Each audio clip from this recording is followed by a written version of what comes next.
প্ৰথমতে সদৌ অসমবাসী ৰাইজক বাপুতিসাহোন ভোগালী বিহুৰ শুভেচ্ছা জনালোঁ। কবিতাৰ শিৰোনাম হেঁপাহৰ ভোগালী। অসমীয়াৰ কীৰ্তি প্ৰাণৰো প্ৰাণ বিহুতি, আকৌ আহি পালে ভোগৰ উৎসৱ ভোগালী।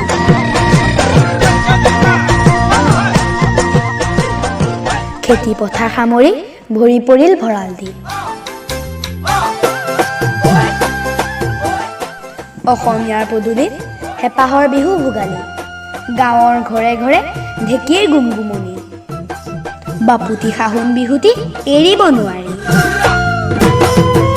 আই মুখত হাঁহি, লাৰু পিঠা ন নজুতি, সকলোৱে মিলি এসাঁজ খাওঁ উৰুকাৰ ৰাতি। ককাইহঁতে নৰা কাটি ভেলাঘৰ সাজিছে, কেঁচা শুকান খৰিৰে মেজিটো পাতিছে।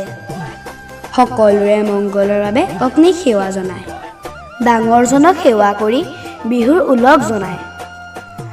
আদৰৰ বিহুটি আমি ৰাখিমে জীয়াই।